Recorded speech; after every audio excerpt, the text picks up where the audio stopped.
अस्सलाम वालेकुम प्यारे बेटे, क्या हाल है, कैसे हैं आपका और हमारा प्यारा चैनल खूबसूरत सा लवली सा केमिस्ट्री कोचिंग विद ज़ौलक सीजी। तो बेटा इसको सब्सक्राइब करें और कंप्रीहेंसिव वीडियो पाएं। तो आज हमारा लेक्चर है stoichiometry chapter number 1 basic concept. पहले अच्छी बात हो जाए फिर आगे हम स्टार्ट करते हैं। अच्छी बात ये याद रखिए बेटा, आपके जो बड़े होते हैं आपको कभी डांटते हैं और कभी प्यार से समझाते हैं।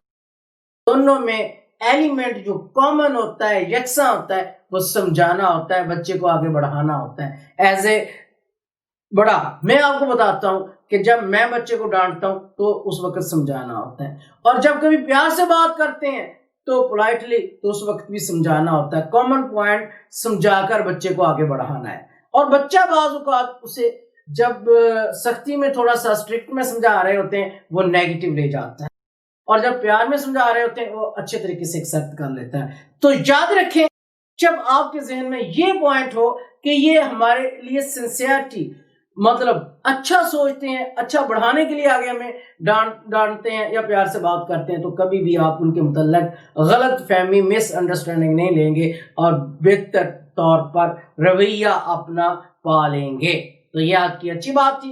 तो स्टोइकोमेट्री का मतलब कैलकुलेशन। आज पीछे जो लेक्चर हमने किया था वो कॉन्सेप्ट ऑफ मोल वाला, तो उसकी स्टेटमेंट है, उससे आगे हम चलते हैं। स्टेटमेंट हमने ये बताई थी कि mass of substance in grams हम किसके बराबर हमने कहा था 1 मोल के बराबर, और पार्टिकल की तादाद 6.02 10 की पावर है टू 23, और वॉल्यूम कितना था 1 मोल का इतने पार्टिकल का 22.414 डीएम क्यूब और लीटर। अब ये हमने मोल कंसेप्ट में पढ़ा। मोल कंसेप्ट की मोल की दो पहचान है। जब भी आपको कोई कहे कि इतने पार्टिकल मौजूद हैं कहीं 6.02 10 की पावर टू 23, तो मतलब आपके जहन में जाना चाहिए वो 1 मोल की बात कर रहा है। अगर कोई कहे कि एक जगह इतना वॉल्यूम मौजूद है 22.414 डीएम क्यूब या लीटर, तो मतलब वो 1 मोल का है, इतने पार्टिकल का वॉल्यूम है, तो 1 मोल की तरफ आपका मोल की तरफ चला जाएगा, that will be molar volume. या कोई कहे कि सब्सटेंस की मास को ग्राम्स में ज़ाहिर कर रहे हैं तो 1 मोल, यानी कि ये मोल की आइडेंटिफिकेशंस हैं। मास इन ग्राम्स, पार्टिकल्स की इतनी तादाद, और ये 22.414 डीएम क्यूब, ये मोल की आइडेंटिफिकेशंस है, पहचान है, वो मोल की बात कर रहा है। तो अब एक ही स्टेटमेंट में 4 क्वांटिटीज आई हुई हैं। कौन कौन सी? Mass, mole of substance, particle of substance, तीसरा वॉल्यूम ऑफ सब्सटेंस। तो देखें ये 4 क्वांटिटीज एक स्टेटमेंट में आ गई है। Mass of substance, mole of substance, particle of substance, volume of substance. अच्छा, अब ये है कि अगर आपको सब्सटेंस की एक क्वांटिटी मालूम हो मोल, तो बकाया 3 quantities mass of substance, particle of substance, volume of substance you can determine, तो मालूम कर सकते हो। या आपके पास मास मालूम हो तो उससे आप मोल, पार्टिकल और volume of substance can be determined, यानी 4 में से एक क्वांटिटी मालूम है तो इस रिलेशन को, इस स्टेटमेंट को लेकर दूसरी 3 क्वांटिटीज को हम डिटरमाइन कर सकते हैं। अब इन 4 क्वांटिटीज को प्रीवियस लेक्चर में हमने कहा था कि वी कैन रिलेट, हम इन्हें रिलेट करेंगे स्टोइकोमेट्री के अंदर। अब इन चारों क्वांटिटीज को इनको कैलकुलेट करेंगे, जैसा कि नाम ही से आ रहा है स्टोइकोमेट्री, कैलकुलेशन, मेजरमेंट। तो इसको हम यहाँ चारों क्वांटिटीज को कैलकुलेट करेंगे, रिलेट करेंगे, आप इनके रिलेशन बनाएंगे। तो आइए हम स्टोइकोमेट्री को स्टार्ट करते हैं। चारों रिलेशन को विद हेल्प ऑफ स्टोइकोमेट्री हम इनको रिलेट करेंगे। अब स्टोइकोमेट्री क्या होती है पहले ये देखते हैं जी। स्टोइकोमेट्री ये आपके पास combination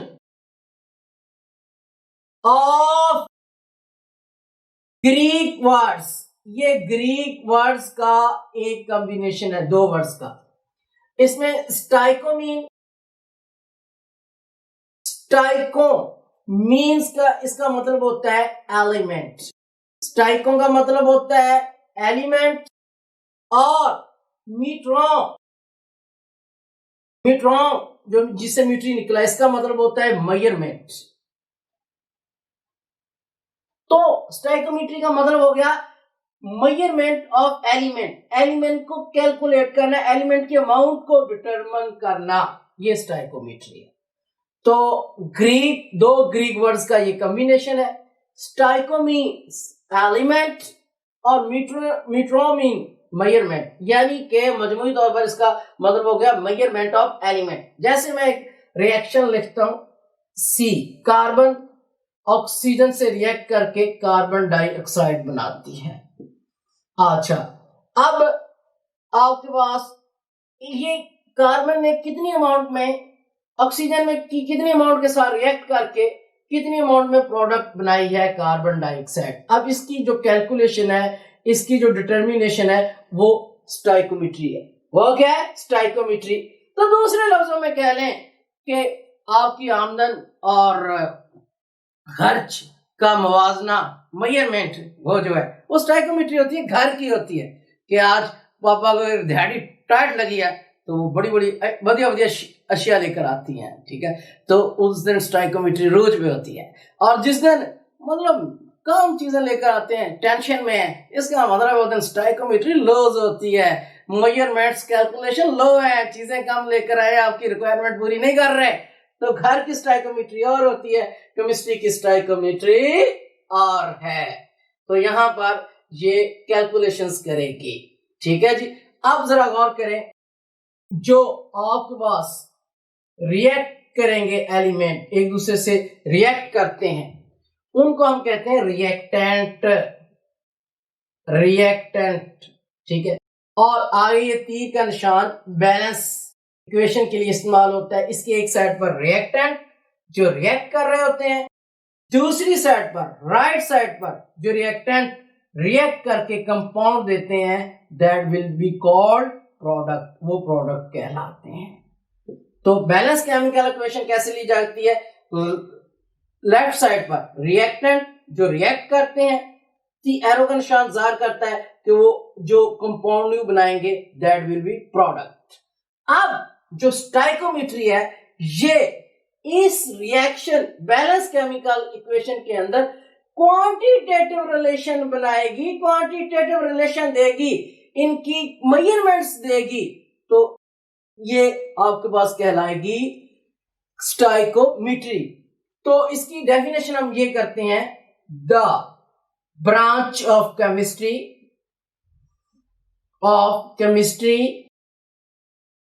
which deals with quantitative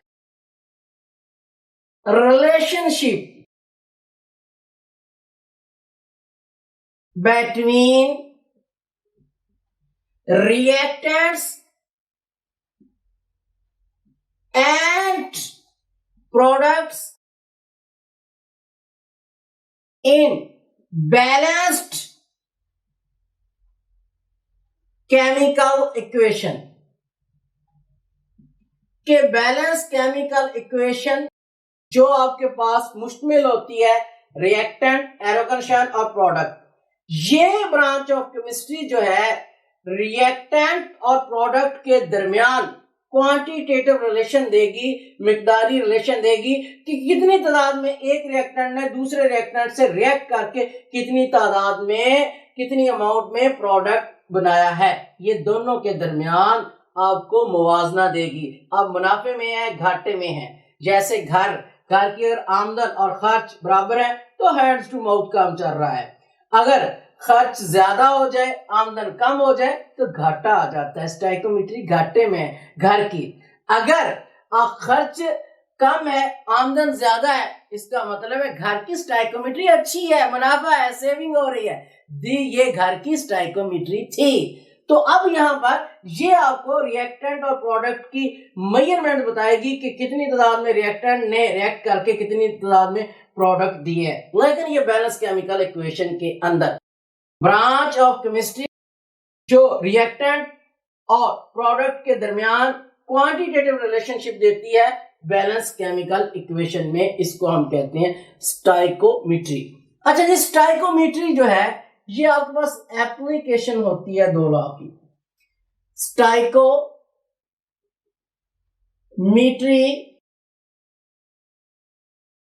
is application of, किसकी एप्लीकेशन है? लॉ ऑफ कंजर्वेशन ऑफ मास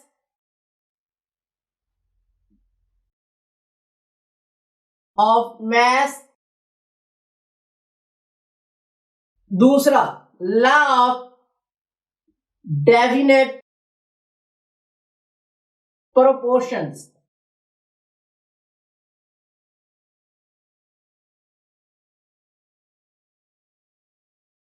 अच्छा, लॉ ऑफ कंजर्वेशन ऑफ मास की ये आपके पास एप्लीकेशन इस्तेमाल, ये बिल्कुल ये जैसे law of conservation of mass है कि mass can neither be created not destroyed but it can change from one form to another. तो इसके मुताबिक भी जितने रिएक्टेंट होंगे वो कंप्लीटली प्रोडक्ट में चले जाएंगे, नो लॉस और gain of mass, mass conserve रहती है। ये भी इसी का असूल होता है, यानी कि ये application of conservation of mass है। दूसरा कि जो एलिमेंट्स हैं रिएक्ट करके कंपाउंड में डेफिनेट रेशो में मिलते हैं, लॉ ऑफ डेफिनेट प्रोपोर्शंस, ये भी उसी के बिल्कुल फॉलो करती है कि जो एलिमेंट हैं वो एक फिक्स रेशो में जाकर कंबाइन करते हैं। तो ये दो लॉज की एप्लीकेशन है, law of conservation of mass, law of definite proportion. लेकिन यहां पर जो बैलेंस केमिकल इक्वेशन है या स्टाइकोमेट्री है, इसकी लिमिटेशंस आ जाती हैं। तो बाद शॉर्ट क्वेश्चन भी आता है, limitation of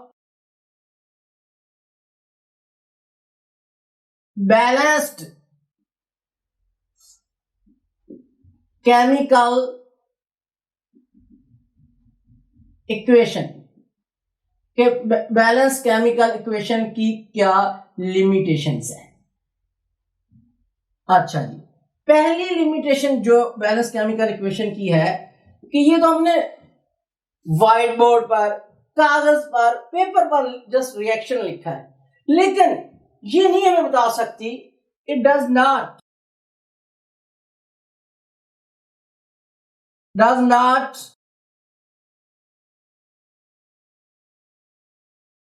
tell about rate of reaction. तो ये हमें रेट ऑफ रिएक्शन नहीं बताएगी कि आपके पास जो रिएक्शन हो रहा है उसकी रफ्तार के हवाले से नहीं बताएगी कि वो स्पीड हो रहा है, लो स्पीड में है, मीडियम है, क्योंकि ये तो रेट ऑफ रिएक्शन तो एक्सपेरिमेंटली लैब के अंदर मालूम किया जाता है, ये तो पेपर के ऊपर है, व्हाइट बोर्ड के ऊपर है। तो ये बैलेंस केमिकल इक्वेशन की खामी है, सबसे बड़ी खामी है कि रेट ऑफ रिएक्शन को नहीं बताएगी। दूसरी इसकी limitation, it does not tell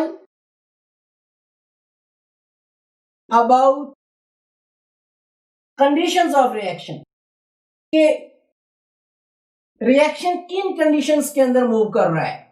conditions में आपके पास आ जाती हैं प्रेशर, टेम्परेचर, वॉल्यूम। के टेम्परेचर को बढ़ाने पर रिएक्शन की रफ्तार ज्यादा होती है या कम होती है, कोई नहीं बताती। अगर टेम्परेचर प्रेशर बढ़ाने पर या टेम्परेचर बढ़ाने पर, प्रेशर कम करने पर, टेम्परेचर कम करने पर, कंडीशन के हवाले से आपको कोई नहीं बताती कि इसका रेट ऑफ रिएक्शन के ऊपर क्या असर है, बिल्कुल कुछ नहीं। तो ये से क्योंकि ये तो सब लैब के अंदर हो रहा था, एक एक्सपेरिमेंट होता है, ये पेपर के ऊपर होता है, व्हाइट बोर्ड के ऊपर कैलकुलेशंस। तीसरी इसकी सबसे बड़ी खामी, it does not the change which occur in reaction, ये रिएक्शन के अंदर कुछ जो चेंज हो रही होती है उसके मतलब नहीं बताती। ये तो कहती है कि कार्बन ने ऑक्सीजन के साथ रिएक्ट किया, कंप्लीटली कार्बन डाइऑक्साइड बन गई। भाई ये भी तो हो सकता है कार्बन जो 1 मोल लिया है, 1 मोल ऑक्सीजन लिया, हो सकता है इसका हाफ मोल ऑक्सीजन के साथ रिएक्ट कर गया, हाफ मोल पीछे बाकी हो, ये नहीं बताएगी। ऑक्सीजन का 1 मोल लिया आपने, ऑक्सीजन का हाफ मोल रिएक्ट कर गया, हाफ मोल बाकी हो, ये नहीं बताएगी। ये बिल्कुल चेंज के हवाले से कोई बात नहीं करती कि रिएक्शन के अंदर किस किस्म की चेंज है। ये तीनों जो है, रेट ऑफ रिएक्शन की रफ्तार कम है या ज्यादा है, कंडीशन रेट ऑफ रिएक्शन को ज्यादा या कम करने पर असरअंदाज होती है, बिल्कुल नहीं बताती। और जो रिएक्शन के अंदर चेंज है, ये बैलेंस केमिकल इक्वेशन इनके साथ बिल्कुल नहीं डील कर, बिल्कुल इनसे परे है। तो फिर जारी बात है इसकी क्या होगी, खामियां। इन लिमिटेशन को खत्म करने के लिए बैलेंस केमिकल इक्वेशन के अंदर हम कुछ अजम्पशन लेते हैं। वो स्टाइकोमेट्री के अजम्पशंस हैं, वो बैलेंस केमिकल इक्वेशन के अजम्पशन है, ताकि ये खामियां सामने ना आए, तो हम 3 अजम्पशन लेकर अपनी स्टाइकोमेट्री जो बैलेंस केमिकल इक्वेशन की है वो आगे बढ़ाते हैं। 3 अजम्पशन टेक करके हम बैलेंस केमिकल इक्वेशन की स्टाइकोमेट्री को आगे बढ़ाते हैं। तो अजम्पशन, ये शॉर्ट क्वेश्चन भी बाज़ औक़ात आ जाता है, अजम्पशन ऑफ स्टाइकोमेट्री। पहली अजम्पशन हम लेंगे, number 1, all reactants are completely converted into products, कि तमाम रिएक्टेंट कंप्लीटली प्रोडक्ट के अंदर चले जाते हैं। और ये फिर लॉ ऑफ कंजर्वेशन और मैथ्स की भी एप्लीकेशन हो जाती है कि पहली अजम्पशन हम स्टाइकोमेट्री में ये बताते हैं कि मसलन ये आपके पास रिएक्शन है, कार्बन का 1 मोल ऑक्सीजन के 1 मोल के साथ रिएक्ट करके 1 मोल कार्बन डाइऑक्साइड बना रहा है। तो यहां हम ये असम्पशन इख्तियार करेंगे कि कंप्लीटली कार्बन ने कंप्लीटली ऑक्सीजन के साथ कंप्लीट अमाउंट ऑफ ऑक्सीजन के साथ रिएक्ट करके कंप्लीट तौर पर कार्बन डाइऑक्साइड बनाया है, मुकम्मल तौर पर यानी कि तमाम रिएक्टेंट प्रोडक्ट में कन्वर्ट हो गए हैं। ये एक हमारा पहला असम्पशन। दूसरा assumption, no side reaction occur, के कोई साइड रिएक्शन अकर नहीं होता, यानी कि मेन रिएक्शन करवा रहे हैं और मेन रिएक्शन ही चलता है। कार्बन ऑक्सीजन से के साथ रिएक्ट करके कार्बन डाइऑक्साइड बनाएगी, ये हमारा मेन रिएक्शन है और इसी को हम फॉलो करते हैं कि सिर्फ मेन रिएक्शन होगा। ये नहीं होगा कि कार्बन ऑक्सीजन के साथ रिएक्ट करके कार्बन मोनोऑक्साइड बना ले, ये नहीं। हम यहां पर अपने आप को फिक्स कर लेते हैं, अज्यूम करते हैं, अपने को फर्ज कर लेते हैं कि सिर्फ साइड रिएक्शन, कोई साइड रिएक्शन नहीं होगा, सिर्फ मेन रिएक्शन होगा। तो तीसरी असम्पशन इसकी होती है कि रिएक्शन इज इरिवर्सिबल, कि रिएक्शन एक यूनिडायरेक्शन है, एक डायरेक्शन वाला है। ये तीसरी असम्पशन। चौथी ये भी होती है कि law of conservation of mass, law of definite proportion को ये फॉलो कर रही होती है। ये 4 असम्पशन जो है, जिनको हम मानकर स्टाइकोमेट्री तय कर लेते हैं, उसके बाद फिर मेजरमेंट्स करते हैं, फिर रिलेशंस बनाते हैं। तो आइए हम फिर रिलेशन बनाते हैं जी, जो एक ही स्टेटमेंट में मोल के लिए हुए थे। अब ये जो अजम्पशन है, इनको तय करके, इनको अज्यूम करके फिर हम रिएक्शन की स्टाइकोमेट्री करते हैं, मेजरमेंट्स करते हैं। हम जानते हैं, as we know that mass of substance in grams is equal to 1 mole, particle की तादाद 6.02 10 की power raise to 23, volume 22.414 dm cube or litre. अच्छा, अब देखो ये स्टेटमेंट के मुताबिक mass of substance mole of substance, particle of substance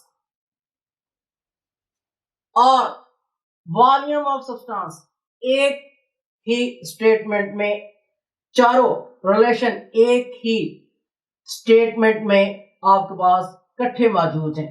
अब स्टोइकोमेट्री जो है वो अपनी अजम्पशन लेने के बाद इन चारों रिलेशन को मेजर कर सकती है। देखिए, कार्बन ऑक्सीजन के साथ रिएक्ट करके कार्बन डाइऑक्साइड बना रहा है। ये पहले कार्बन और ऑक्सीजन जो रिएक्ट कर रहे हैं ये रिएक्टेंट है,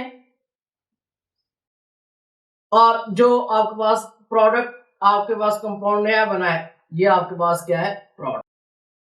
अब रिएक्टेंट और प्रोडक्ट के दरमियान मेजरमेंट्स हम कर सकते हैं मुख्तलिफ रिलेशन के अंदर। अब हमारे पास चार रिलेशंस हैं, मैस, मोल, पार्टिकल और वॉल्यूम। अब स्टोइकोमेट्री इन तमाम रिलेशन को इस्तेमाल करती है और बनाती है। किनके दरमियान? रिएक्टेंट और प्रोडक्ट की दरमियान क्वांटिटेटिव रिलेशंस बनाती है। मिसाल के तौर पर कौन कौन से रिलेशन बन सकते हैं जी? नंबर 1, अगर हमारे पास रिएक्टेंट की मैस हो तो रिएक्टेंट की मैस की मदद से हम प्रोडक्ट की मैस को मालूम कर सकते हैं। Mass mass relationship with help of stoichiometry हम बना लेते हैं कि रिएक्टेंट की मैस है तो प्रोडक्ट की मैस को मालूम कर सकते। इसी तरह दूसरा रिलेशन, अगर रिएक्टेंट की मोल्स दिए गए तो प्रोडक्ट के मोल मालूम किए जा सकते हैं। तो ये मोल मोल रिलेशनशिप आप देखें कितने रिलेशन बना सकती है रिलेशनशिप रिएक्टेंट और प्रोडक्ट के माबैन। इनके क्वांटिटेटिव रिलेशनशिप, जो रिएक्टेंट और प्रोडक्ट के क्वांटिटेटिव रिलेशनशिप कितने बन सकते? पहला मैस मैस रिलेशनशिप आया कि अगर एक की मैस मालूम है तो दूसरे की मैस मालूम की जा सकती है। अगर एक के मोल रिएक्टेंट के मालूम है तो दूसरे के मोल मालूम किए जा सकते हैं। तीसरा रिलेशनशिप आपके पास होगा पार्टिकल पार्टिकल रिलेशनशिप बना सकते हैं कि अगर एक के पार्टिकल्स दिए गए हैं तो दूसरे के पार्टिकल्स मालूम किए जा सकते हैं। चौथा रिलेशनशिप, अगर एक का वॉल्यूम रिएक्टेंट का वॉल्यूम दिया गया है तो प्रोडक्ट का वॉल्यूम मालूम किया जा सकता है। जब प्रोडक्ट का वॉल्यूम दिया गया है तो रिएक्टेंट का वॉल्यूम मालूम किया जा सकता है। पांचवा रिलेशन आपके पास मैस मोल रिलेशन। देखें, अब ये है कि एक साइड पर रिएक्टेंट दूसरी साइड पर प्रोडक्ट। मैस मैस मैस, इस मैस से मुराद मैस ऑफ रिएक्टेंट, इससे मुराद मैस ऑफ प्रोडक्ट। ये मोल मोल, एक पहले मोल से मुराद मैस ऑफ रिएक्टेंट और दूसरे से मुराद मोल ऑफ प्रोडक्ट। तो ये जो दो रिलेशन होंगे, पहला रिएक्टेंट के रिलेशन को ज़ाहिर कर रहा होगा, दूसरा आगे आपके पास प्रोडक्ट के मोल को। अब ये मैस मोल यानी mass of reactant mole of product. अब एक की मैस मालूम है तो दूसरे के मोल उसकी मदद से आप मालूम कर सकते हैं। छठा रिलेशन आप इनका बना सकते हैं जी, आपके पास मैस मोल हो गया, मैस पार्टिकल। अगर एक की मैस मालूम है तो दूसरे के पार्टिकल्स मालूम किए जा सकते हैं। सातवां मैस वॉल्यूम रिलेशनशिप, एक की मैस मालूम है तो दूसरे का वॉल्यूम मालूम किया जा सकता है उसकी मदद से, पहले वाले की। आठवां आपके पास आ जाएगा मोल पार्टिकल रिलेशनशिप। मोल पार्टिकल रिलेशनशिप, अगर आपके पास एक के मोल मालूम है तो दूसरे के पार्टिकल पहले की मोल की मदद से मालूम किए जा सकते। फिर जो और इस तरह आपके पास रिलेशनशिप आ जाएगा मोल वॉल्यूम रिलेशनशिप। मोल वॉल्यूम रिलेशनशिप के अगर एक का आपके पास मोल मालूम है तो दूसरे का वॉल्यूम मालूम किया जा सकता है। इस तरह आप इनके दरमियान रिलेशनशिप बनाकर एक की मदद से दूसरे को मालूम कर सकते हैं। ये स्टोइकोमेट्री जो है चारों रिलेशंस को आपस में रिलेट कर देती है, रिएक्टेंट के और प्रोडक्ट के रिलेशनशिप बना देती है। इनमें से किसी को भी इस्तेमाल करके आप कैलकुलेशंस मेजर्स रिएक्टेंट और प्रोडक्ट्स की कर सकते हैं। तो स्टोइकोमेट्री का न्यूमेरिकल देखें जी। Magnesium metal reacts with HCl to give hydrogen gas के मैग्नीशियम HCl के साथ रिएक्ट करके MgCl2 और H2 पैदा करती है। What is the minimum volume of HCl solution 27% by weight required to produce 12.1 gram of H2? वो इसमें पूछ रहा है कि HCl जो सॉल्यूशन है ये 27% बाय वेट है, इसका कितना वॉल्यूम दरकार होगा 12.1 ग्राम हाइड्रोजन पैदा करने के लिए, कि 12.1 ग्राम हाइड्रोजन प्रोडक्ट पैदा करने के लिए HCl सॉल्यूशन जो कि 27% बाय वेट है, इसका कितना वॉल्यूम दरकार होगा हाइड्रोजन पैदा करने के लिए। The density of HCl solution is 1.14 ग्राम पर क्यूबिक सेंटीमीटर। HCl सॉल्यूशन की जो डेंसिटी है ये 1.14 दी गई है। अब ये है कि Mg जो है HCl के साथ रिएक्ट करता है, MgCl2 पैदा करता है और H2, और H2 हमने पैदा करना है 12.1 ग्राम, और किससे? HCl से। HCl का 27% बाय वेट सॉल्यूशन है, इसका कितना वॉल्यूम 12.1 ग्राम हाइड्रोजन पैदा करने के लिए दरकार होगा। अब ये वॉल्यूम मैस रिलेशनशिप हमारे पास है। कौन सा? Volume mass. अब प्रोडक्ट की मैस दी गई है, इससे जो रिएक्टेंट का वॉल्यूम HCl का वॉल्यूम मालूम करना है। तो डियर बच्चों, जब आपके पास इस तरह डेटा मौजूद हो, जो गिवन डेटा है उसको फौरी तौर पर मोल्स में ले जाना है, क्योंकि इक्वेशंस मोल में डील होती है। इक्वेशन मोल में, जिस तरह देखें यहां लिखा हुआ है कि 1 मोल Mg रिएक्ट करती है 2 मोल HCl के साथ, 1 मोल MgCl2 पैदा करती है और 1 मोल हाइड्रोजन गैस पैदा कर रही है। तो गिवन डेटा आपके पास अगर मैस में है तो मोल में ले जाएं, अगर वॉल्यूम में है मोल में ले जाएं। पहले मोल मालूम करें और एंड पर वो जिसमें पूछ रहा होगा, मैस में पूछ रहा हो मैस में कन्वर्ट कर ले मोल को, अगर वॉल्यूम में पूछ रहा होगा वॉल्यूम में। तो नोट करें मेरे प्यारे बेटे, आप जब केमिस्ट्री इक्वेशंस को डील कर रहे हैं, गिवन डेटा आपके पास वॉल्यूम में है या मैस में है, उसको फौरन मोल में ले जाओ, क्योंकि इक्वेशन मोल में डील होती है। तो मोल पहले मालूम कर लो उस शय के, फिर वो अगर उस शय की जो क्वांटिटी है मैस में पूछ रहा है या वॉल्यूम में पूछ रहा है, तो जो आपने मोल उस शय के मालूम किए हैं, मोल को दोबारा मैस में और वॉल्यूम में कन्वर्ट कर लो जिसमें पूछ रहा है। अब गिवन डेटा जो हमारे पास हाइड्रोजन है 12.1 ग्राम, तो मैस ऑफ हाइड्रोजन जो पैदा हमने करनी है वो 12.1 ग्राम, तो इसकी मोलर मैस जो हाइड्रोजन की होती है 2.016 ग्राम होती है। हमें पता है जो आपके पास मोल्स ऑफ हाइड्रोजन क्या आएंगे जी? मोल्स ऑफ हाइड्रोजन, मोल का फार्मूला क्या है? Given mass divided by molar mass. Given mass 12.1, अब मोलर मैस जो है इसकी 2.016 है, इसको डिवाइड करें 6 मोल, यानी कि 12.1 ग्राम हाइड्रोजन पैदा करना है या इसके 6 मोल पैदा करने हैं। अब हमने इस 6 मोल हाइड्रोजन जो पैदा किए हैं, इसके लिए HCl के कितने मोल दरकार होंगे?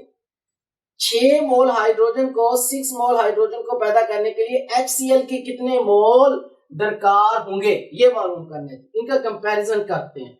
हाइड्रोजन इधर लिखते हैं और HCl इधर, क्योंकि जो मालूम करना होता है वो राइट साइड पर और जो मालूम होता है लेफ्ट साइड पर। अब देखें आपके पास अगर हाइड्रोजन 1 मोल पैदा करते हैं तो HCl के कितने मोल दरकार होंगे? 2 मोल। इक्वेशन से लेंगे, आप देखें ना, आपके पास मैग्नीशियम 1 मोल और HCl 2 मोल रिएक्ट करके मैग्नीशियम क्लोराइड का 1 मोल और हाइड्रोजन का 1 मोल पैदा करते हैं। हाइड्रोजन के 1 मोल पैदा करने के लिए HCl की कितने मोल दरकार है? 2। हाइड्रोजन का 1 मोल पैदा करने के लिए HCl के कितने मोल दरकार है? 2। तो ठीक हो गया जी। अब हाइड्रोजन हम कितने मोल पैदा कर रहे हैं? 6 मोल। तो 6 मोल के लिए कितने दरकार होंगे? तो 6 को 6 को 2 से मल्टीप्लाई कर देंगे 12, यानी हाइड्रोजन की 1 मोल को पैदा करने के लिए HCl के 2 मोल इक्वेशन से लिए हैं, फिर इसके 6 मोल को पैदा करने के लिए कितने HCl के दरकार होंगे? 2 को 6 से मल्टीप्लाई करके 12 मोल HCl हमें दरकार है 6 मोल हाइड्रोजन पैदा करने के लिए। अब HCl के जो 12 मोल दरकार है, इनको इनकी मैस मालूम कर लेते हैं। आपको पता है कि जो आपके पास मोल का फार्मूला किसके बराबर होता है बच्चों, मोल बराबर होता है given mass divided by molar mess. तो गिवन मैस अगर एक तरफ कर ले जो हमने मालूम करनी है, तो मोल्स के साथ जाकर मोलर मैस मल्टीप्लाई हो जाएगी। ठीक हो गया जी। मैस ऑफ HCl एक तरफ कर ली, तो अब moles into molar mass of HCl आ जाएगा। कितने मोल्स निकले हैं जी जो H2 को पैदा करने के लिए HCl के 12।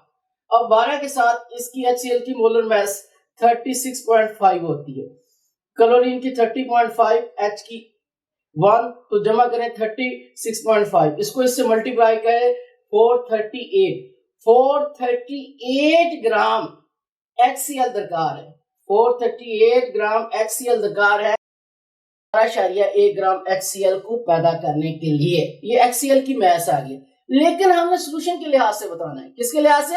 सोल्यूशन के लिहाज से। तो ये जो HCl के 438 ग्राम है, इनको सोल्यूशन के लिहाज से मालूम करते हैं। वी नो दैट सोल्यूशन कितना है 27% बाय वेट, 27% बाय वेट, यानी 27 ग्राम HCl 100 ग्राम सोल्यूशन में मौजूद है। 27 ग्राम HCl कितने ग्राम? 100 ग्राम HCl में। तो फिर हम स्टेटमेंट बनाएंगे कि 27 gram of HCl is present in HCl solution, कि HCl के 27 ग्राम जितने सोल्यूशन में मौजूद है, तो सोल्यूशन की मिकदार कितनी होगी 100 ग्राम। तो 1 ग्राम HCl कितने में मौजूद होगा? तो जाहिर बात है 100 पर 27 को डिवाइड कर देंगे। अब 438 ग्राम जो HCl है, ये कितने सोल्यूशन में मौजूद होगा? कितने सोल्यूशन में? 438 ग्राम HCl का सोल्यूशन मालूम करना है। तो हम यहाँ पर 438 रखकर मल्टीप्लाई कर देंगे, तो 438 ग्राम वाले HCl सोल्यूशन का वेट आपके पास आ जाएगा 1622.2 ग्राम। ये सोल्यूशन का वेट आया है। सोल्यूशन का क्या है? वेट। वो सोल्यूशन जो 12.1 ग्राम HCl पैदा करने के लिए दरकार है बाय वेट। अब वो इस सोल्यूशन का वॉल्यूम मांग रहा है, वॉल्यूम ऑफ HCl सोल्यूशन। तो अब ये जो आपके पास सोल्यूशन का वेट आया, इसको वॉल्यूम में कन्वर्ट कर लेते हैं। तो डेंसिटी हमारे पास पहले दी गई है, डेंसिटी ऑफ HCl सोल्यूशन 1.14 ग्राम पर क्यूबिक सेंटीमीटर होती है। डेंसिटी किसके बराबर होती है? M और V। V इधर ले हैं तो आपके पास V इधर आ जाएगा, D जाकर डिवाइड हो जाएगा। मैस ऑफ सोल्यूशन अभी हमने मालूम कर लिया है, ये है जी 1622.2 ऊपर रखे, और जो डेंसिटी है हमारे पास नीचे पुट कर दें, ये 1423 ग्राम पर क्यूबिक सेंटीमीटर वो सोल्यूशन का वॉल्यूम है। HCl सोल्यूशन का वॉल्यूम है जो 12.1 ग्राम हाइड्रोजन पैदा करने के लिए दरकार है। 12.1 ग्राम हाइड्रोजन पैदा करने के लिए दरकार है। तो अब हमने प्रोडक्ट की मैस से रिएक्टेंट का वॉल्यूम मालूम कर लिया है जो वो प्रोडक्ट बनाने के लिए दरकार है। HCl के सोल्यूशन का 1423 ग्राम पर cubic centimetre volume 12.1 gram hydrogen को पैदा करने के लिए दरकार है। तो जी हमारा ये लेक्चर खत्म हुआ।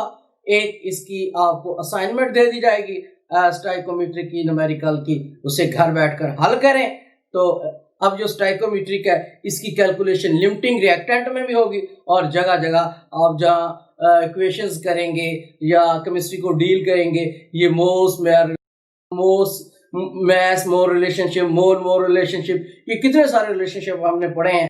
तो एक की मदद से दूसरे की क्वांटिटी को मालूम किया जा सकता है। इन रिलेशनशिप को हम अप्लाई कर सकते हैं। तो इजाजत चाहते हैं आपको, और हमारा प्यारा channel chemistry coaching with Zia ul Haq इजाजत चाहते हैं। अल्लाह हाफिज।